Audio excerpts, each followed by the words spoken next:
Greetings, everybody. We made it. Here we are, finally live again after I'm not sure how long. I'm going to take just a second here and try to make sure that everybody can see me on Facebook and YouTube. I'm very excited to be back with you guys. As usual, technology has been very frustrating. Frustrating. That's the word, okay? So let's see what we have going here on YouTube. And then over here I have Facebook. Let's see what we've got. Make sure we're running everywhere. Looks like we are. Yay. So I'm really excited tonight to get to talk about all of our technology, our habitats, how we've built everything, and like I said, some updates and to say hello to our animals. So Larry is still actually looking at technology right now. And I'll just go ahead and talk for a few minutes. So right now in the HappyBasins jungle room, things have been quite insane because we took, here love, can you show them all of this? We took all of our plants in the jungle room, and we had a fabulous plant doctor who is Tanner Hill. Thank you, Tanner. And what Tanner did is he came over here and took all of these plants out of the soil and put in new soil, as well as taught us how to water the plants with the right pH water. So this entire jungle room has been covered in dirt. Tanner put plastic down, took all of the dirt. Can you get in there and show them the plant island? Any idea how many gallons that is? 135 gallons, all filled with soil, and Tanner took all of that out. Okay, come on back over here, as well as all of the plants inside of the enclosures. So show them Isis and Peo even. And then all around, just keep going all around over here to the west wall. And you guys can really get a look at all of the plants, how many plants Tanner changed the soil on. And he said that my plants were slowly decaying because their soil was toxic, as well as the pH of the water I was giving them. So everything right now is in just a little bit of shock from the replanting, but in a couple of months or even less, these plants are going to be thriving. We also added a new really super bright light here to the HappyBasins jungle room. And today I am going to talk to you guys about a lot of stuff. So Larry is responsible for holding this camera and pointing to everything that I talk about.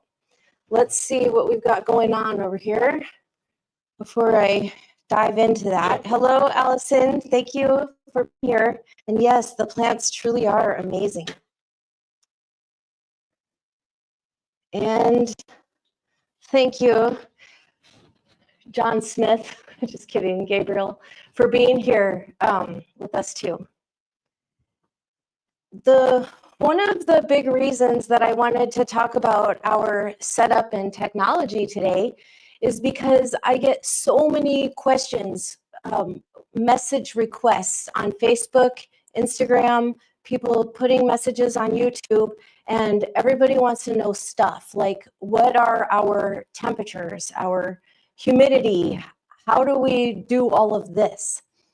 So I have decided to go ahead and make a video tonight, a live video to just show you guys. So I'm going to try really hard to stay on track with all of that information.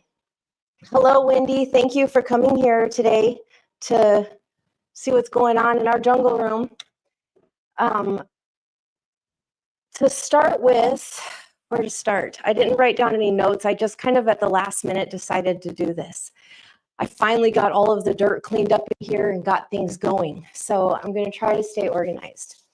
I'm going to start with this enclosure build. First of all, we have been building our enclosures since we started doing this, which was only in June of 2020.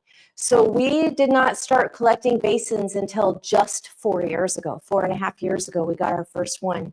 Of course, we did a lot of research before that. We had a lot of things set up for the animal before we got her, which turned out to be a him, and just kept learning as we were building, as we were doing, joining Facebook groups for emerald tree boas, doing research online. And then in 2021, I decided that I wanted to see for myself what kind of habitat these animals live in. So I started traveling to the Amazon rainforest.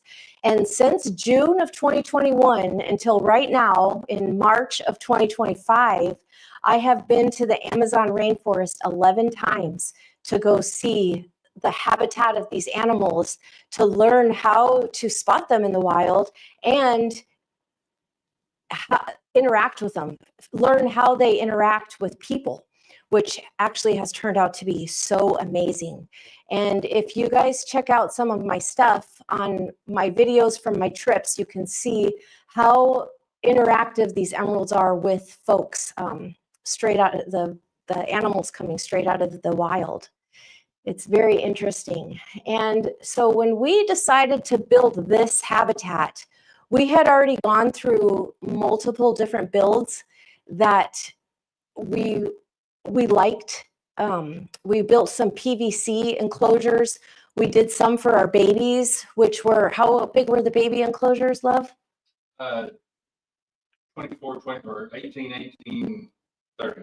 So 30 inches high and then an 18 by 18 square base. And those are PVC enclosures. We used 1/2 inch thick PVC. I actually have one right over here that Peo is in. And this was, first we had some Zen habitats. And then Larry decided to build his own. And that's when we started with these PVC enclosures. And we really like them. They worked great, but we wanted something in this room, like that was part of the room that really, looked amazing. So we graduated from the PVC enclosures to our dream enclosures. And our dream enclosures include a lot of technology, plumbing, electric, all kinds of stuff. And I'm going to get over to Peo's habitat here in a bit. We'll let Larry do a couple things he's doing over there. Okay, some folks are saying we sound choppy, so let's just make sure we can get on track here before across the board. Can you tell me if you can hear me pretty good?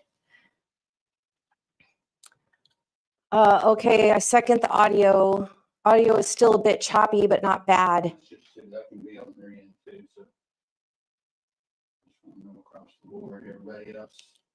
All right, so Gabriel, you're saying that it's choppy for you as well. So 2 people have choppy audio. Maybe if I talk louder. I know I don't talk louder. Larry says less loud. Okay, so if I just keep my voice lower, I wonder if that will improve the audio.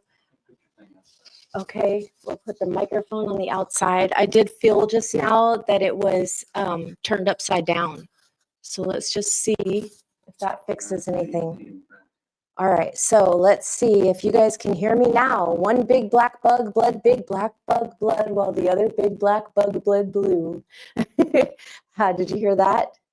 And Larry's telling me again that I'm talking too loud, which is something I tend to do. All right, Gabriel said the audio is a little better, but not fully better. I really want it to be great. I want to continue, but I want to also figure out what's wrong with the audio. And of course, we can always remake this video. Any changes? Let's see. Gabriel says, put the mic on your jeans pocket. All right, let's try it. I'll try it. We'll see how that goes. Then do I get to use my regular loud teacher voice? So now I wonder how you guys can hear me. Peter Piper picked a peck of pickled peppers. If Peter Piper picked a peck of pickled peppers, where's the peck of pickled peppers Peter Piper picked? Okay, so I put the mic on my jeans, as was suggested. And yes, Snake Nook says, oh, and Gabriel both say that the audio is better. So I guess it was just too loud right next to me.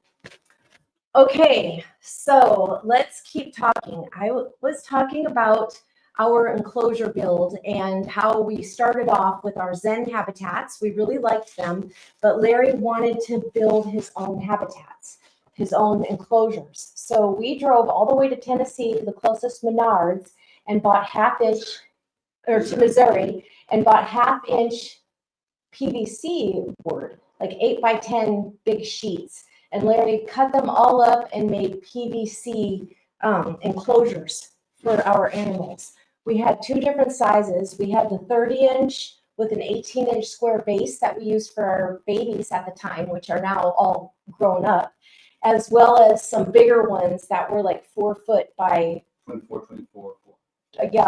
4 feet high, and then a 2-foot square base. And we used those for our adults for a long time. Well, not really long, I guess maybe only a year or so, because we've had the jungle room down here for about 3 years. But we did start with those PVC enclosures down here. Then we decided that we really wanted to build something amazing. So we went on to start building these enclosures, which included everything that we dreamed of having in enclosures. Rain systems, and then of course all the regular stuff, the misting system, lighting, fans, and the heat panels. So these enclosures are full of technology, but the big thing we really wanted to add was rain. And so we did. All of these enclosures are full of rain with good filtered rainwater, and the bottoms are all RV shower pans.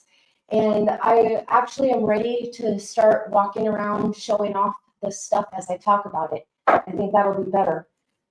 You guys, thank you so much for being here. It's been a long time since we had a live video. I was inspired to do this live video today because of questions that we are continuously asked about how we do things down here. I said earlier that the audio was choppy, and I'll tell you guys again that we just started doing this in June of 2020 was when we got our very first emerald. And that was Asmoah, who you can see all the way up here in the right-hand corner. And as he was just a little red baby, not much different than what Peo is right now.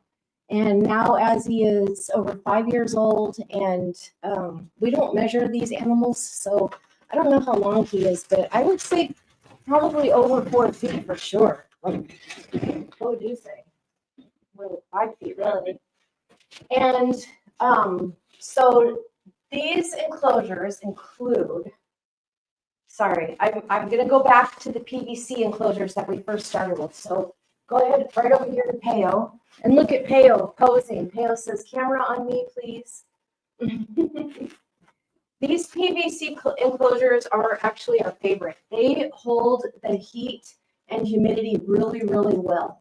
And you can see our doors are not completely sealed, which we kind of like the airflow going through there. And of course, I just painted the inside for aesthetics. And then we have a water bowl at the bottom, and then there's another water bowl up at the top. And then at the very top, you guys can see we have the heat panel. These are fluval lights that help the plants grow. And then the sensor push here, this is a little thing that tells us on our phones what the temperature was. And we can look at graphs from as far back as a year or more, I don't even know. And then here we have our misting systems. And that's just an automatic mister. This is in our vivarium electronics. This keeps our heat panel, and what else left? Anything else? It just keeps the heat panel at the daytime and nighttime drop on our temperatures, which I know you're going to want to know that. And I'm going to tell you, but right now I'm just showing you the PVC enclosure. This is a Pro heat panel. Those are the heat panels we use. And then this right here is the probe from the vivarium electronics that tells this heater how long to stay on and such. And then we use puppy pads at the bottom. I do not use bioactive for my emeralds, but I do put these potted plants in here because it really helps with humidity as well as just gives the animals more enrichment to the soil. Adult hospital bed pads, because puppy pads can have frayed stuff coming out of them, which the emerald could possibly catch on if he accidentally got it when he was eating, which happened to somebody who told us to use these particular things. All right, so come on over here, and I'm going to show you guys another build that we did, and try to get these leaves off. I have my own little rule I make myself, is to always use scissors and not pick them, but I just did that. Okay, so this case right here, this is a really cool build that we did when we kind of first started. And this is Isis's house. Do you want to get a picture of Isis over here? And we found this huge enclosure on Facebook Swap Shop. It was like $400. And it had huge, the length of this, which is, this is about a 6 foot by 5 foot by 2 foot enclosure. And it had shelves in it. And those shelves are a whole inch thick glass. They're big, heavy shelves. And we had to disassemble this for getting it down here in this room after we purchased it. But there's a huge sticker that says, do not disassemble. You will not have your warranty will not be valid if you disassemble it. So I called the company and they were absolutely shocked. This was a custom build. They knew exactly who it was for, and it was like $11,000, they told us. So we got this beautiful case that somebody had in their beauty salon. And, like during COVID, all stuff shut down. And I guess that's when they sold this, because we got it in early 2021. So this enclosure, what we've done, of course, we took the shelves out. We covered, you can see the background. This is actually like window shade cover that I got on Amazon. And then inside here, we have our fluval lights, 2 big fluval lights. It's definitely overkill, but the plants really love it. We have 2 heat panels here. We had 3, but then decided to give a spot that wasn't as warm. We also have, which I didn't show in the little PVC enclosure Peos, is this fan vent. I was kind of getting to that in Peos when I was talking about the airflow, how our doors don't seal. Come on back down here. And this actually pulls air out of the enclosure instead of pushing air in. So there is constant airflow because the doors are not sealed, and this is pulling air out. And how did we come up with that, pulling it out? Because when you pull it out, it gives multiple areas of inlet instead of just one inlet. Yes, of course, that makes sense. So when we're pulling the air out of here, it's actually pulling air from anywhere in here that's not sealed up. So instead of just pushing air through in one space, we're pulling the air, so the air is constantly recirculating. Okay, the fan, and then we have the misting systems here. Isis's enclosure, since it's 5 feet long, it has 4 misters instead of 2. And you can also see, let me get behind you here. Over here is her heat probe.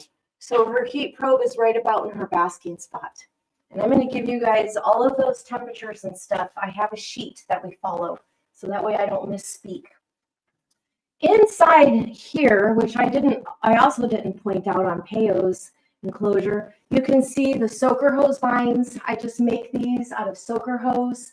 I use 1/2 inch and 1/4 inch soaker hose. I paint it with Ecos paint, which is friendly for reptiles. And then I fill these, I thread it through with copper wire. I use a 10 gauge on the 1/4 inch and a 6 gauge on the 1/2 inch.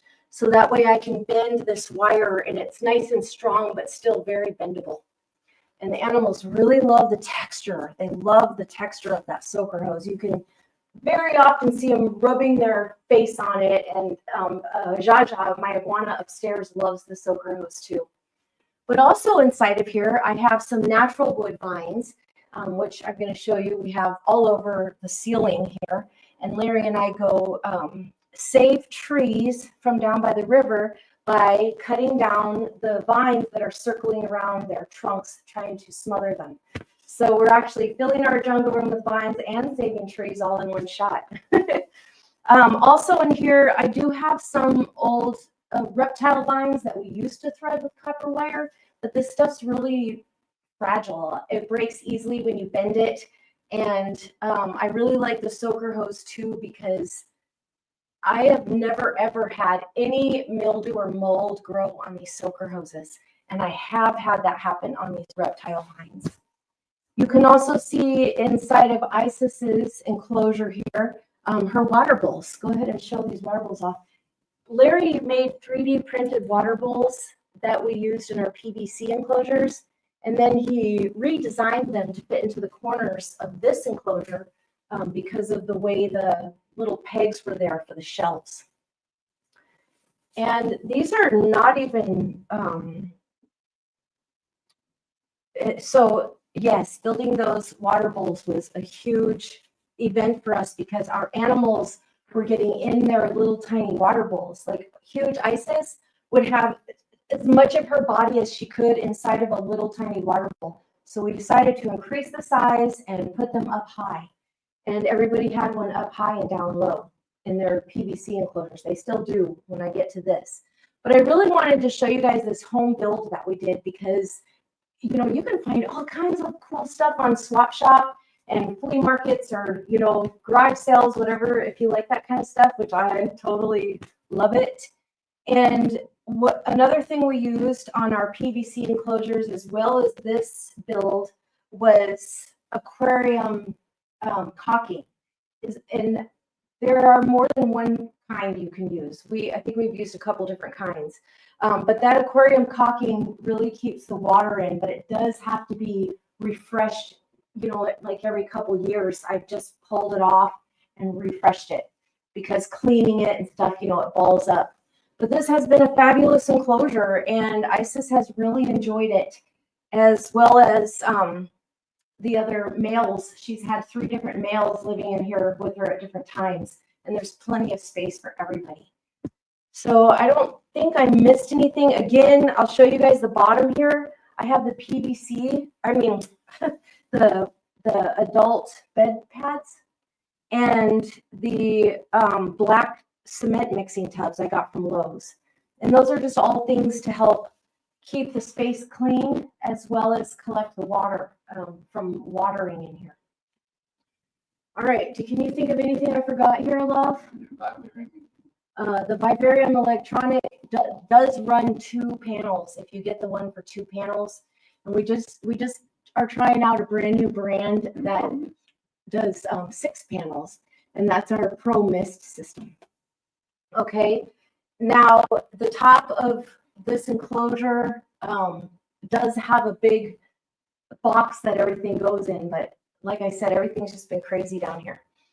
All right, so here we have all of this. Oh, one last thing is that I do have a video on YouTube, like way back when I first started the YouTube, like 4 years ago or so, that shows us cleaning out this enclosure, or 3 years ago. And this entire vine system right here can just lift up and come right out. So it's just one system that just picks up and comes out. So it's super simple. And it's put together with, like I said, the natural wood, the soaker hose vines, some zip ties are in here, different things. So it makes it super easy to clean everything. And because all of these animals are potty trained, which is a whole nother video, isn't it? We don't have problems with, you know, poop inside of the enclosures. Very occasionally, someone will digest faster than expected and it will happen, but literally only just a few times a year we've ever dealt with that.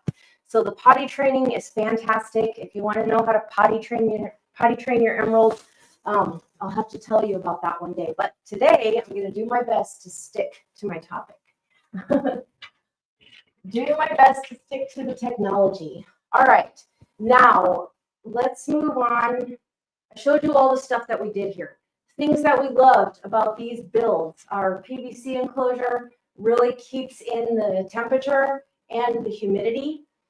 This big enclosure is a little bit more difficult keeping humidity, but you guys, these plants are the key to the humidity in this room, because even with the automatic sprinklers and the rain and everything, well, we don't use the rain. I'm going to tell you why when I start talking about those enclosures.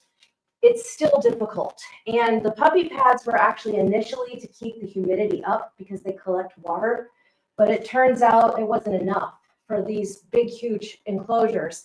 So the plants, like I said, have just been the key. And I started saying earlier that I don't keep bioactive with my emeralds because emeralds have to have everything so wet all the time that bioactive is just too difficult at this level of wetness that I need for me. I do have bioactive upstairs for 2 rescue king snakes that we have, and it works fabulous. It smells like earth inside those enclosures, really, really great with tons of plants and moss and just earth straight from the river and full of bugs. And I've never actually even cleaned those. It sounds terrible, but if you have bioactive, you know exactly what I mean. It's an extremely healthy environment, but I am not even going to try that down here. The potted plants are my makeup of not going bioactive. Plus, they look gorgeous. All right, let's move on over to these enclosures. If you guys have any questions, Larry keeps looking at the computer, so he will be able to let me know if you have any questions. Right, love? Mm-hmm. All right, so Start there. so loud. Okay, and I will. Let me just show this real quick. We have Jormungandr, and you guys might have seen a couple videos I posted on Facebook today of Jormungandr enjoying her rain shower. She is 140 days pregnant today, and we're really hoping for a 145 to 155 day pregnancy. That seems to be about the top of the bell curve norm. So we're really hoping for that with her. This is in here so that when the babies come, that they'll have something to hold on to for now. I had to take all of her plants out of there because we've been raining her so much. And when I rain these animals, what happens is this right here is our full watering system. We have, this is photo developing equipment that is used to keep the water temperature constant. You can set the water temperature and it'll keep it at what it's supposed to be, which we like it to be around 90 degrees Fahrenheit. I'll go up as high as 93 and as low as 89, depending. If I want them to poop very fast, then I'll put it up to 93. If I want them to just sit in there for hours and hours, then I'll put it to about 89, even 88 sometimes. And these are filters. This is all, these are RV filters, right? Mm-hmm. And the water system is all hooked up to our hot water heater under the house, which has a booster on it. And that booster keeps the hot water going for a long, long time. Please don't even ask me to open that door. Even though it's not bad, it's not dirty or anything under there. It's just a hassle. But I might open it later when I start showing you the plumbing, because our plumbing does go through the walls into there. So let's just save that for a one-shot thing. When I show you the plumbing, I'll show you the hot water heater and booster. So these guys can run the water for a really, really long time. And all of these little nozzles, can you show this nozzle up here? Lets me turn the water on, you know, like just a little bit so it can trickle. And once the water temperature gets nice and warm, I can really let it trickle. You can see that Jormungandr has her sensor push in there. She is laying on her rain system hose, but that's perfectly fine. She is allowed to do whatever she wants as long as she stays under that heat. So the same thing inside of these enclosures. We have the flugel light for the plants, the Pro Mist system, the Pro Heat panels. What else? We have the fan that sucks the air out. And anything I'm missing here? The rain. The vivarium electronics for all of these enclosures are up there. And when I get to the electric, I will go up there and take that down and show you guys what's up there. And all the plumbing is down here. So I'll take these doors off and show those to you guys, show all that to you guys too. Now, the big thing, when I say that I was going to tell you guys what we will do different in the future and what we love that we would continue doing, the Pro Heat products is definitely something we like to use. We definitely will continue with that.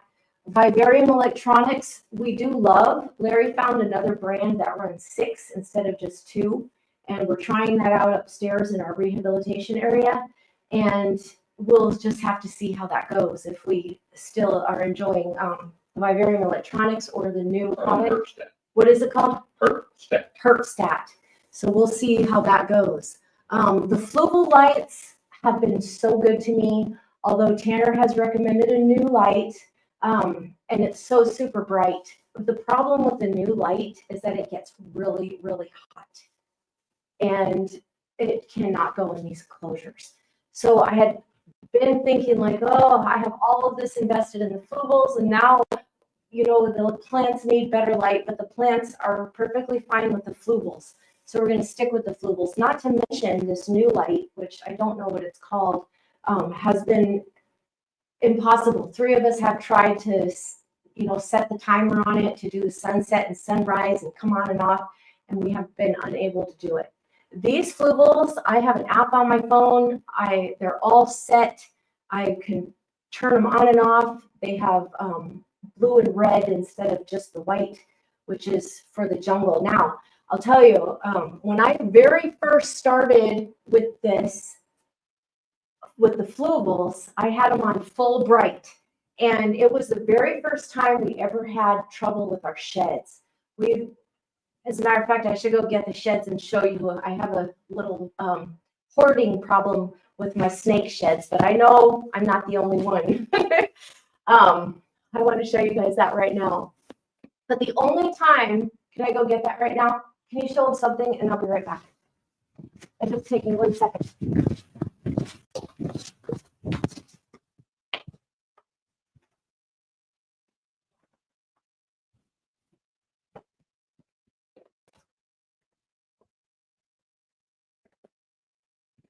All right, so you guys are looking at Bella right there. Now, this is not, yes, you see when I said I had a hoarding problem? Look at that. And this isn't even all of them. I just grabbed what I already had together and a few fresh ones that have come out. And then I still have a bunch back there. The special ones, you know, like the post-ovulation sheds and some of our rehab snakes that had their very first shed. Those sheds are over there, and all of Peyo's sheds. So as you can clearly see, we always have really good sheds. And when I put those Fluvals on pure white, on the big top settings, 100% white, 100% blue, 100% red, 3 different whites. They have warm white, cool white, and regular white. And the snakes started shedding in pieces. So I knew it had to be the Fluvals because I had never ever had a shed not come out perfect. So I went through and on Google and I looked to see like what is the light spectrum in the canopy of the jungle. And so now I have my Fluvals set to 30% on the whites and 60% on the blue and red. And the plants love it. The snakes have been happy with that for years now. So I think with the Fluvals all dialed in, and they don't get hot. They don't, the outside of the lamp does not get hot. That's a huge, huge thing. So that's the deal with the Fluvals. Super easy to use. So I think we'll probably continue with the Fluvals. Our Pro Mist system, we really love, but Larry did recently find another misting system, which we've tried upstairs for Jaja as well as in our rehab area. Well, we have 2 rehab areas, and we tried it in one of them. And I think Larry says he likes it better because he just ordered another one of those for the other rehab area. And they're powerful and great and are much less costly than the Pro products. Sorry, Bob. But Bob, we do love yours, and it would only take something that compared to them. So if you just want to go straight to Pro products, their listing system is amazing. But our Pro product Pro heat panels, we will not change those. We have tried many different brands of heat panels, and these Pro heat panels are definitely it. What else? Technology wise, I said that. Oh, and then the sensor pushes. Guys, these sensor pushes are amazing. You put that app on your phone, you can look at a graph of all of the time over time and see where your temperatures and humidities were, as well as it will send an alarm to your phone if it goes outside of a range that you give it. So that is fabulous. And Larry's showing you what I assume is going to be the sensor push graph right now.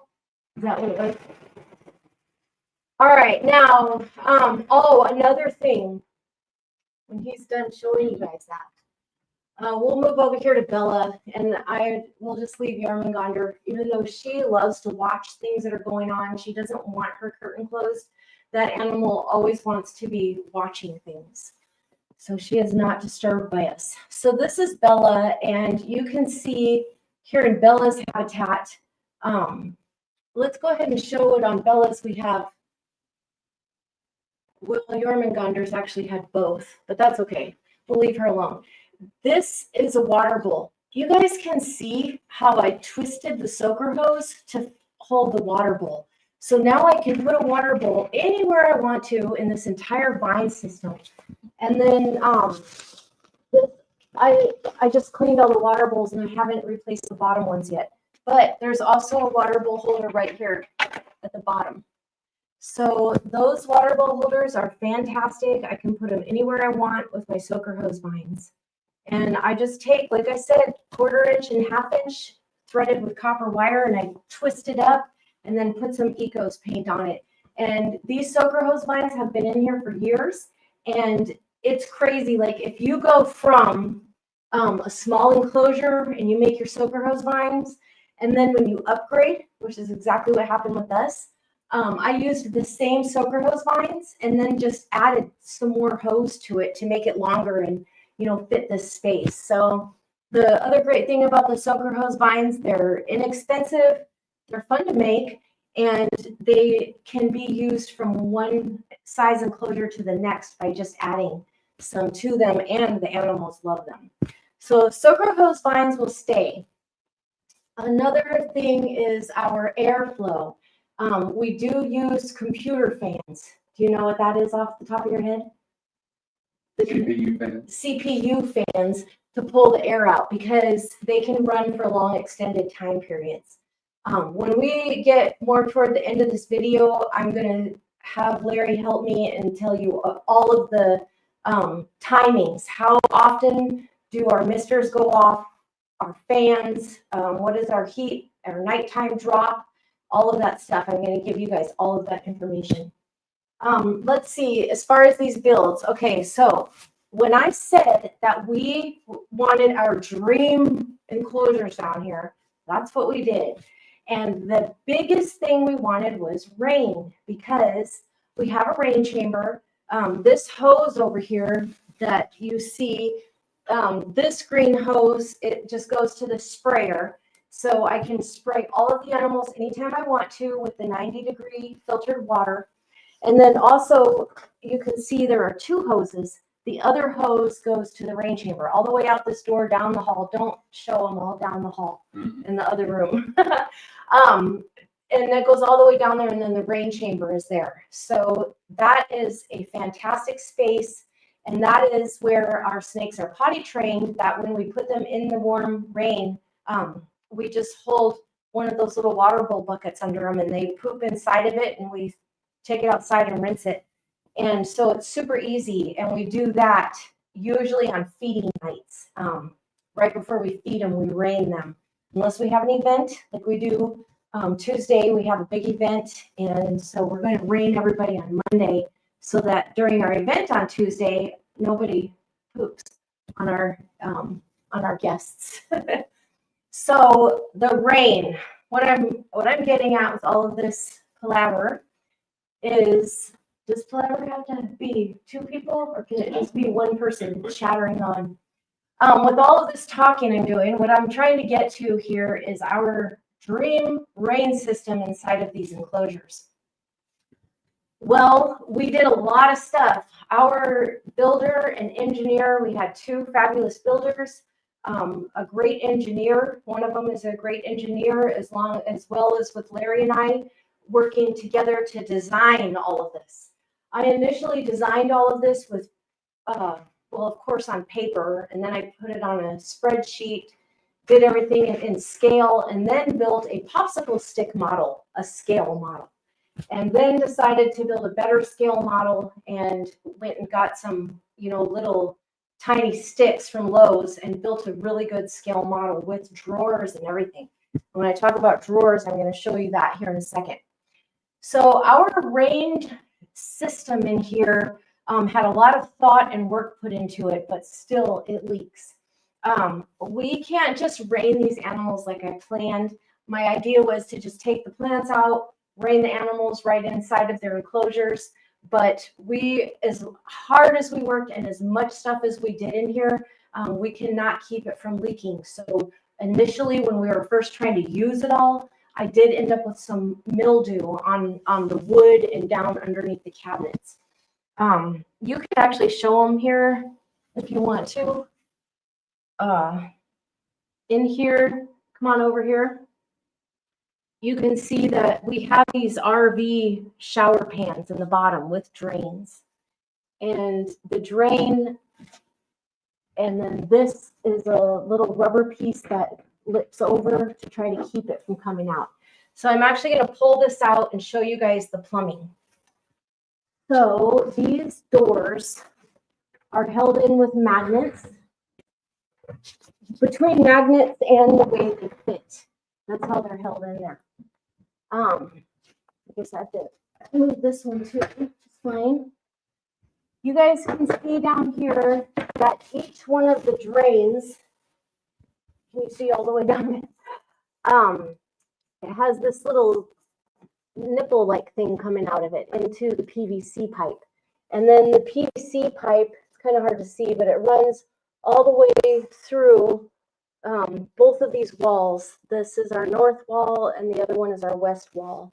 And the water runs through here and then goes through the back wall into the plumbing system. Now, this was a big part of my design, was that I wanted some drawers that pulled out. So all of these drawers right here pull right out so that I can take them out and clean everything really good. And so I just have to remove the plants and then the drawer pulls out. So everything can stay very clean. But like I said, we still have leaking. Just fixing that plastic, because if I don't, I'll forget and turn the rain on later or tomorrow. She already had a good 5-hour rain shower today.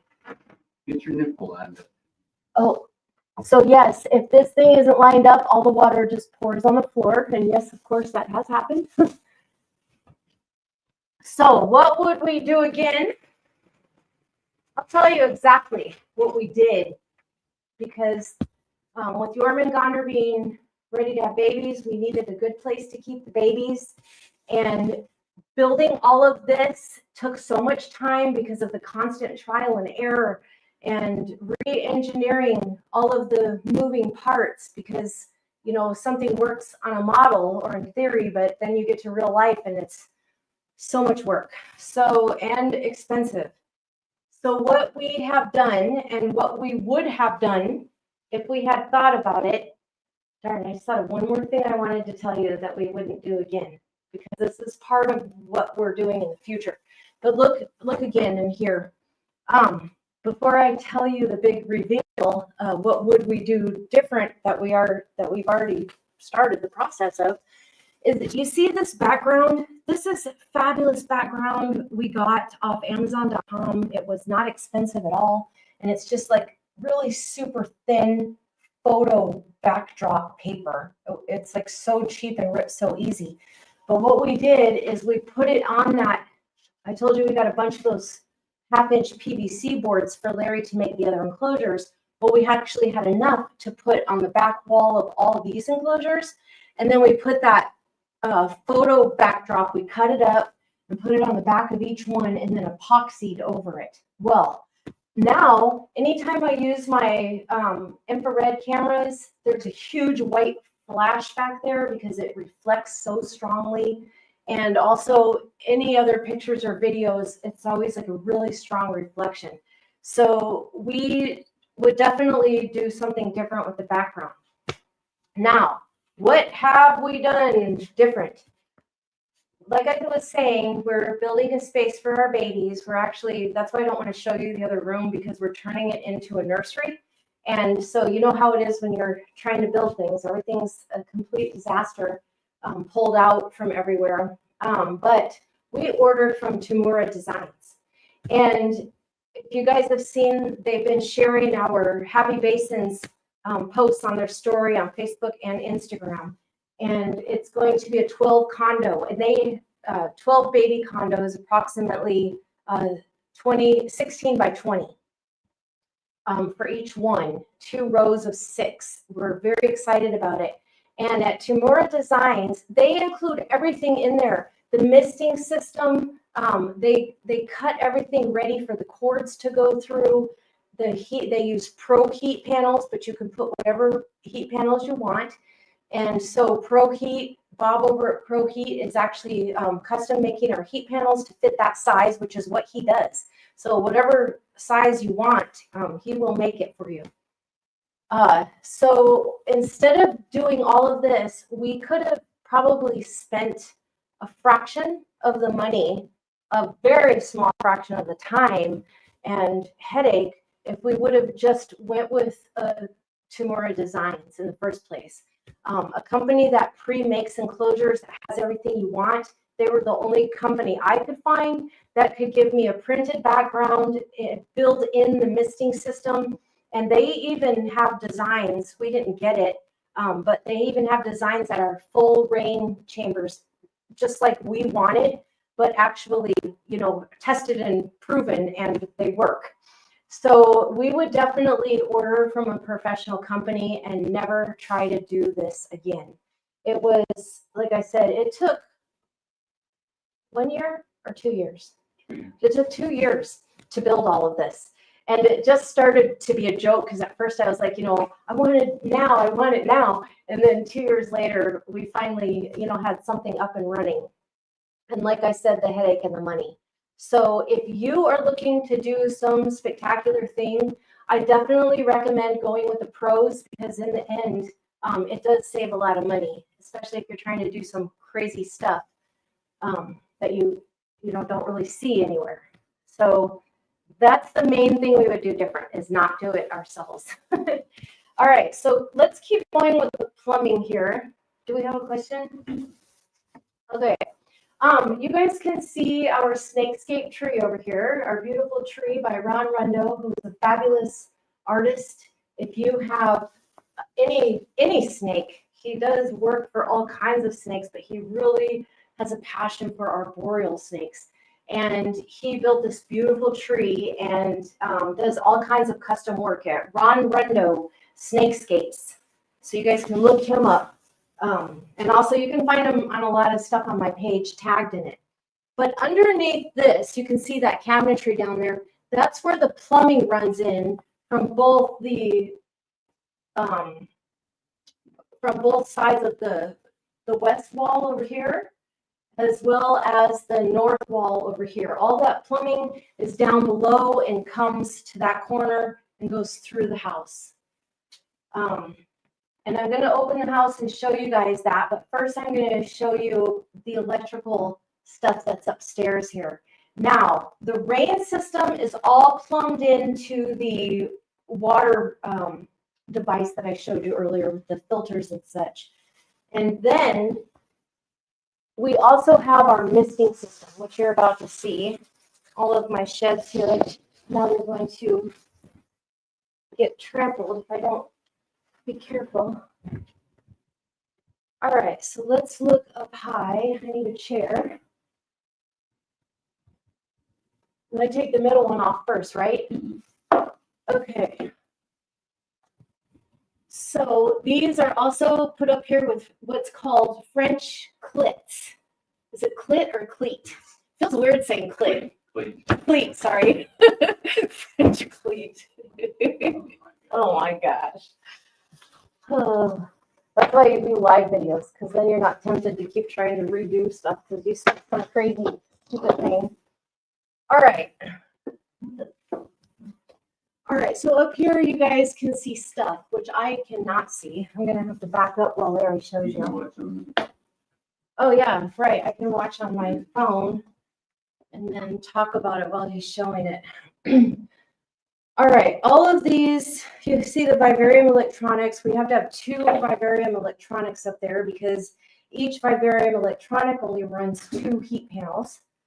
And then you see that tub of water there. That is the misting system reserve. Our Pro Mist system is not plugged into the plumbing, so it does come out of that container. Now, I have a bucket warmer coming that I'm going to test out and see if I can get temperature controlled mist. We'll see if that works out in the future. All right, what else? Oh, we're behind. Okay, so you guys saw all that up there. Did I talk about everything that's up there? The vivarium electronics. Digital timers. Oh, reservoir and Pro Mist. Okay. What were digital timers? I didn't see that.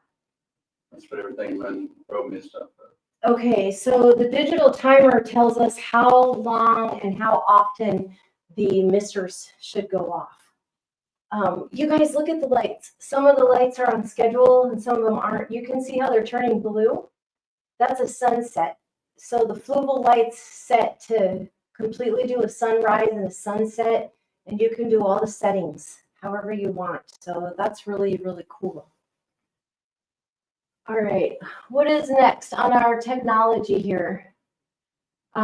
We have cameras all over this room. We use Lorex home monitoring device. So we have different cameras that can show us every view of every animal in this room. And we really love those cameras. They're infrared. You guys love the video I have of me sleeping in here in my hammock and my snakes coming down to visit me. And that is all of those videos are possible because of these Lorex devices that we have down here. And it all hooks up to one monitor. All right, I am going to show you under the house real quick. So let's take a look down here. And really the main thing I want to show you guys in here is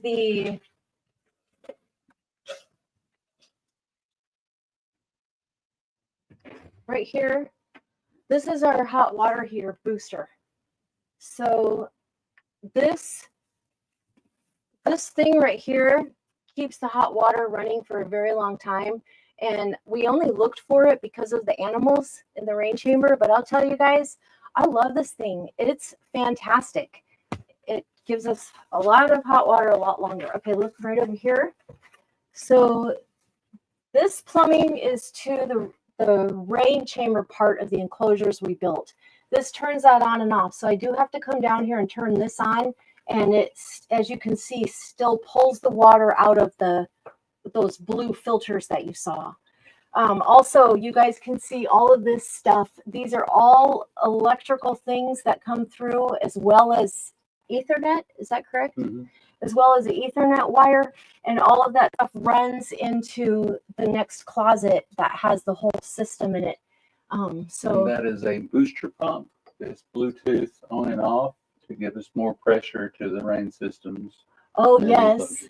Because of the way the rain systems, all right, come on back in here. Because of the way the rain systems run in those long tubes, the water would barely trickle out because the water comes through and then has to make it through all of the tubes in these entire things. So we got a water booster to help that pressure come through so that we get better rain. Let's see, we have these vines on the ceiling. our famous ceiling vines. When people think of the HappyBasins jungle room, they're thinking of this, all of these vines everywhere. And people are just super intrigued at the way we let our animals come out and run loose. They are ready to do that again because of the top of Isis's enclosure not having the box and dirt being everywhere. It's been a good 5 months or so since the animals have been out of their enclosures. Shot. Oh yeah, that's this camera that looks like the one from the top of Isis's enclosure. So, HappyBasins jungle room, and these vines we collected from the river. I just power wash them and then dry them and shellac them. I used to bleach them for 3 days and dry them and rinse them for 3 days, and it was a huge ordeal. But I definitely found that power washing, letting them dry, and shellacking them with a copious amount of shellac worked just as good, saved me a lot of time. And I was using a copious amount of shellac anyway, so so that was fine. And these, I feel like it's such a prize when I'm out there by the river looking at vines and I find something with a lot of twists and stuff in it, and I get so excited. So we really enjoy vine hunting. I think that's all the technology, what we would do and wouldn't do. I think I covered everything. Does it? Shellac is important because a lot of people think that is a chemical, that is actually natural. Okay, Larry's over there saying that shellac is a good thing to talk about because a lot of people think that shellac is toxic, but it turns out that it's a natural source and it is perfectly safe. When it's dry, it's perfectly safe for animals. And we did a lot of research on all of that. And we also, if you're wondering about our soaker hose vines and all of the stuff we use, we also have a really good air monitor, you know, to gauge the air and the toxicity in the air. And we put all of these things like the Ecos paint, the shellac, the aquarium caulking, the soaker, pieces of soaker hose, and we put it in the sun inside of a jar with, and then left it sealed up for days, and then opened it up and checked the air quality and found that all of the things have no toxicity above what the normal air has. So we have checked all of these things out. Letting the animals loose in here is always a little bit scary, honestly, because even though we try to keep everything closed up real good, all of, like you guys saw the top of Isis's house, all that stuff that goes into a box, but we still have a lot of wires. So you want to show them these wires right up here? These, you guys can see, I took a soaker hose, the 1/2-inch soaker hose, and I sliced it down the middle and I filled it with all of the wires because if you have an arboreal and you have wires in their enclosure, then you know that they will coil on those wires above all other things because they love to coil on the tiniest little thing they can find. And I still have all of that electricity up there going, and they do seem to love the staying above the window there. And that's a little scary when they're out and about, as well as this tree over here. If you look back behind that tree, it's filled with a vine system, and you can get in there from the top.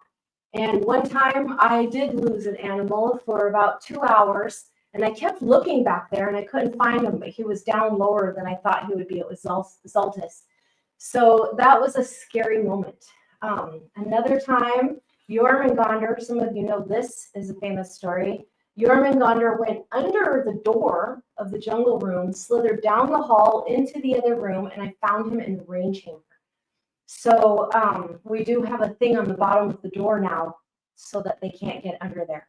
So no matter how many things you think you have safe-proofed, there's always going to be that next thing. But we love giving our animals enrichment, and we just keep doing it.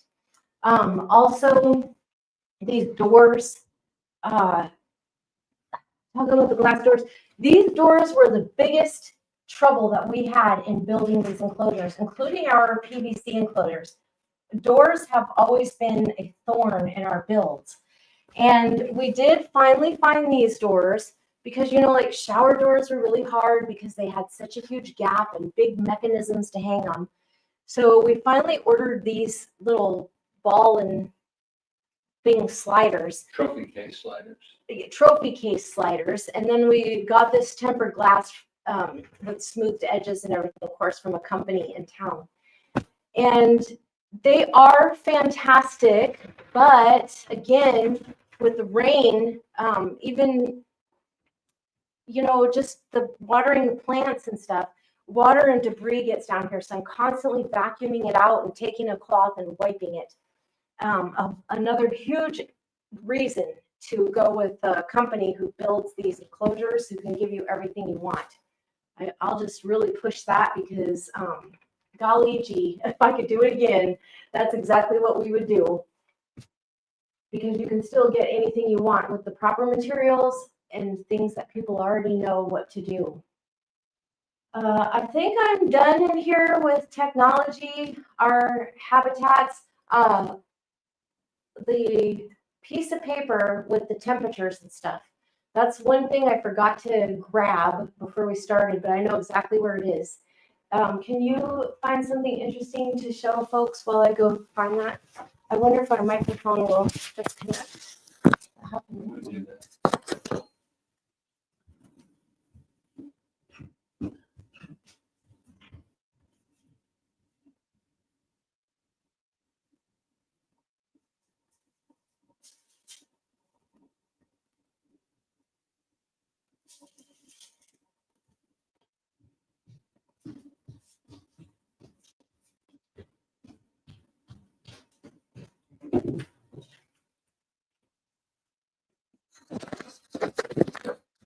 Okay, back.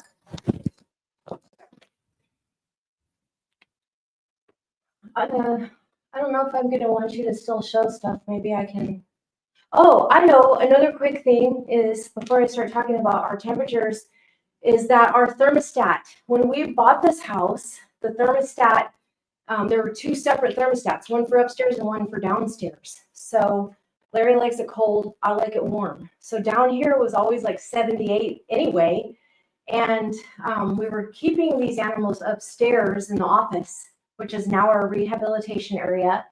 And I was just having my beautiful warm downstairs space. And this was my online classroom in this room. And then we decided to move the animals down here because I already kept it warm. So you can see where all that went. So our ambient temperature in here really should be about 75 because what I'm going to talk about right now is the daytime, nighttime drop. And Larry's constantly telling me you can't keep it 88, 89 degrees down there because those animals need their nighttime drop. And I do have a smart thermostat. I could totally set it. And we've tried that, but then I'm constantly overriding it and setting it to be higher because, you know, this is my space down here. When I take a shower, I like it to be really warm, ambient temperature. So my animals do have too warm of an ambient temperature all the time. So all of that being said, I am going to give you this information. You want to just like come over here and I'll put this on the desk and you can put the camera on it and I can explain it here. So this is a chart from Steve Volk. Is there anything I can do to make it easier for you? What if I get the glare. we hold it like that? Okay. Well, I'll post a picture on Facebook. What if I took it out of this plastic? Would that be helpful? All right, let's try that. So I do want you guys to see it. So Steve Volk was who we got Zaltis and Isis from. And when we got those two animals, they were 3 years old, and Steve had all of their information. Every single time they ate, pooped, went into the rain chamber, everything he did with them was listed for 3 years on that sheet. And I do have those sheets too. But when we got those animals from him, we went and visited him, and we saw this piece of paper hanging in his jungle room, or his, place where he keeps all of his animals. And so we asked for a copy, and he gave it to us. But you can see that here it has every month through the year, and then it has a daytime high and a nighttime low. And these differences are a 12-degree drop. And folks, I've been in the rainforest 11 times now, and at night it's cold. I get cold. I sleep in 2 sets of clothing, as well as use my tarp as a blanket, because a sheet is not enough, even though I also take a sheet. So I'm always cool in the night. So these are realistic nighttime temperatures in the Amazon. And, when I first started going to the Amazon, I was taking the ambient temperature all the time, and then just come home to find out that everything I recorded was exactly what it said on weather.com. So I just quit doing all that hassle stuff. And I go right here by Steve Volk, because I find this to be accurate for the times of year in the rainforest. Of course, if you're sitting in the sun in the rainforest, it's going to be a lot warmer than 84. But we're talking about in the canopy, under the shade. So it is a little bit cooler. And also, you guys can see right here, he has the offset. This is the nighttime drop, and it's 12 degrees for every month across the year. You can see that in January, February, March, he has a 84 to 72. Of course, this is all in Fahrenheit. And then April, May, June, July, it's all increasing just a little bit until we get here to our max of 88-degree high and a 76-degree low. And then he introduces his males to the females in November, because breeding season is considered to be like from November to March. But in the wild, the animals are having their babies around the end of January, February, and March. So that means the actual real breeding season would be much earlier.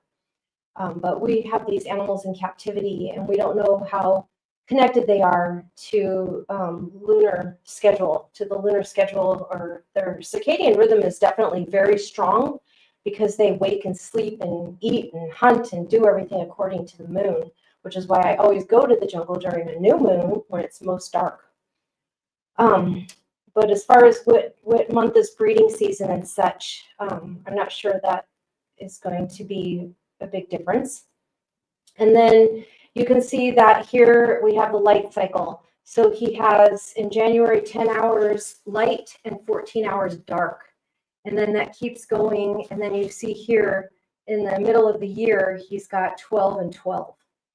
So we do a pretty good job following this. Maybe this 10-14 is the one that I don't really pay as good of attention to. I probably just change it twice a year. So I would like to do it exactly, but I have not. All right, so now we have our humidity. Where is our humidity? Okay, humidity is all the way down here. So you can see our precipitation percentage. And then above that, it gives us the percentage drops and highs and lows. So we're looking at an 80% humidity, but at nighttime, it would only be 66% humidity, if I'm reading this correctly.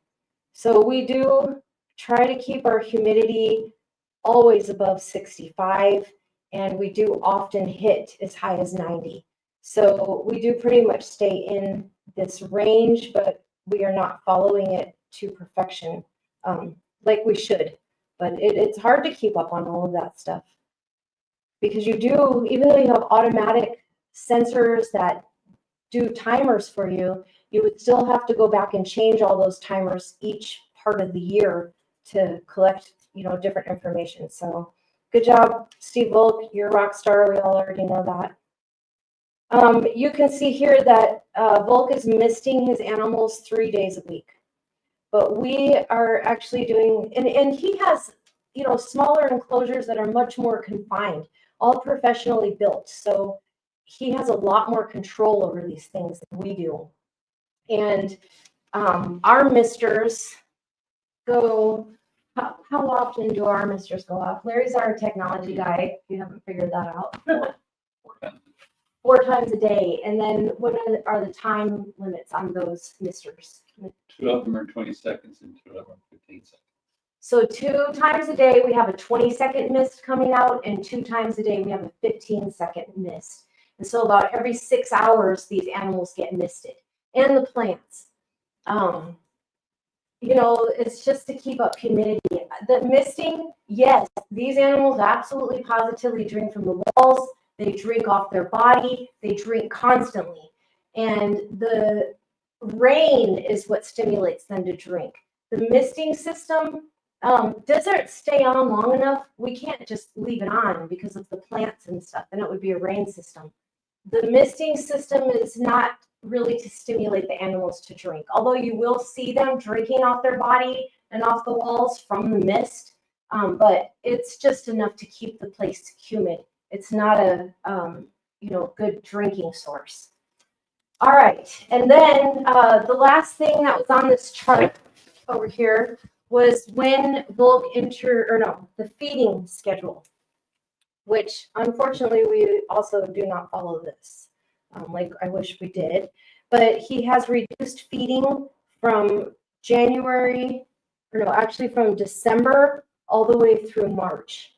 He has a reduced feeding, and that's the time that he's actually mating. And I know that his animals fast for quite a bit of that time as well. And then heavy and normal, I think heavy means for an adult female and medium meal every 3 weeks around that time. So this is the schedule that we follow for that. And then other things that are not on this schedule are like, are you going to set that up now? Okay, I'll come over here. I think we're wearing, very out carrying that camera. The thing that's not on this piece of paper is our fans. So how often do our fans go off? Twice a day for 20 minutes. Twice a day for 20 minutes. Our Morning and evening, like the breeze to the canopy in the morning, sunset and sunset. So when Larry set these fans up, he was emulating the morning and evening breeze that comes through the jungle that I've experienced out there. And the whole reason I started going to the jungle was to find out, you know, about these habitats and what it's really like. So he has the fans sucking air out of the enclosures for 20 minutes twice a day in the morning and in the evening. Well, you guys, I think that we covered everything. I'm not taking any animals out tonight because tomorrow I am doing a podcast with Chondro Corner, which Chondro Corner is going to go emerald for tomorrow night. And I'll be taking some of the animals out then. But then on Tuesday, we have a huge event here in the jungle room. My girlfriend has an essence business that she's had for decades. And she's going to come over here. She wants to make an emerald essence. So we have a really nice group of people that are going to be creating all kinds of wonderful, beautiful energy in here. We're going to have the animals out. We're going to play some instruments and chant. And Star is going to make her emerald essence. And that's going to be amazing. We do have a video guy coming to do the video for us. I don't think I'm going to do it live. I went back and forth with it, but I think we're just probably going to make a video because the live can cause some extra stress, and the animals definitely feel that stress. So we don't want to do that. All right, let's have a look at some of your comments. If you came on here to learn about our technology and stuff, then that's everything that I had to say. The rest of what I'm going to say tonight is going to be catching up with you guys on here on Facebook and YouTube and giving you some updates of what's been going on with our animals, what we expect to be happening, and answer any questions you might have. So if you came for just the technology, thank you for coming. All right, I am going to I've just been chattering away the entire time and didn't get to say hello to all the folks here. Wow, so many people. Oh my goodness, Christine from Colorado. Thank you for being here. Thank you, Toshi and Karen, Danny, Shay Conley. Yay! And Nicole and Ryan. Thank you guys so much for joining us on Facebook today. On our YouTube, yes, Saran, I'm going to tell you about Peo right now. I hope you didn't have to go. What kind of shellac? Man, you guys, I have links to everything. Do you know the brand of the shellac right off the top of your head? No. I don't, but I can tell you that we found the shellac by Googling what was safe for reptiles. And that's how we even found it. So, you know, one brand isn't the only brand, but the can is yellow. That's all I can tell you for right now. But Saran, I can send you a picture of the can when I find one. Yes, we do have a pregnant girl. And Snake Nook, I know you already said goodnight, but it was so great to have you here. The All right. fans are going out. Oh, the fans just went off right now. All right, Saran, the shellac that we're using is called this, and my video is not quite caught up with my phone here, so I don't even know if you can see that. But the brand is called Zinsser Bullseye Shellac. So that's what we've been using on everything for years. Lowe's and Home Depot. Lowe's and Home Depot have it. Yes, John, I keep calling you John because you know why, but Gabriel says he missed his Fiona. He has a green tree python every day in the morning and in the evening. So they really enjoy the misting. These animals really appreciate the texture that they get on their vines. They use it for shedding. They just use it to scrape their face on. I see them enjoying the texture all the time. And you know, the smooth PVC that a lot of these arboreal animals are on is often large and it's very slippery. So I would just love to see emeralds on you know, small textured branches so that they can have something to grab onto and feel safe and also have something to help them with their shedding. That would be my wish. All right, guys, I think that I have covered everything here, and I super appreciate everybody joining me for this live video today. I have so much to talk about, but this was a technology video, so I'm just going to stick with it. A couple of updates. Yes, Jormungandr, as you saw earlier, is 140 days pregnant. We are hoping that we'll have about a 145 to 155 day pregnancy, which is seems to be the most reported, the most normal over the emerald groups and people saying things. She's been under the heat the entire time. This is our second pregnancy and Jormungandr's very first pregnancy, because as many of you know, we adopted Jormungandr as a male and he turned out to be a female. So we, you know, did not expect to have this happen, but here it is. And Jormungandr is our, like I said, our second pregnant female and our first time with Isaacs, as many of you know. We did not keep her in good temperature. That's our theory of why her babies were not fully developed and why her pregnancy went on for 192 days when the longest recorded emerald pregnancy with a live birth was 180 days. So we kind of blew that record out of the water and had a live birth. We had our sweet little Peo, who is doing fabulous. By the way, you guys saw Peo earlier in the video. He is very blue. He should probably clear up and shed very soon. We're excited to see that he might be having some green come through. We do have animals upstairs in quarantine. One of them you saw that I recently put on Facebook is that Freya. that we met last weekend at the Chicago Tinley Reptile Expo. And she is huge, especially for a northern. Isis is a huge snake. Nagishita is huge, big, huge heads, long bodies. And these basins typically grow up to 2 feet longer than the northern emerald tree boas. Well, Freya is bigger than Isis, who's almost going on 8 years old this year, and is absolutely humongous, 6.5 feet long. And Freya's head is much bigger than Isis's, and Freya's longer than Isis. So for a northern emerald tree boa to be that big, we think she's a very old girl.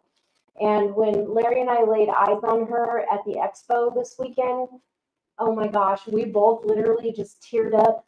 Her head picked up and she was looking at us, and you could see her eyes focusing on us. And it was the instant. We looked at each other and we knew that this animal is coming home to HappyBasins with us. And she'll probably be in quarantine for about 6 months if everything goes well, which it will.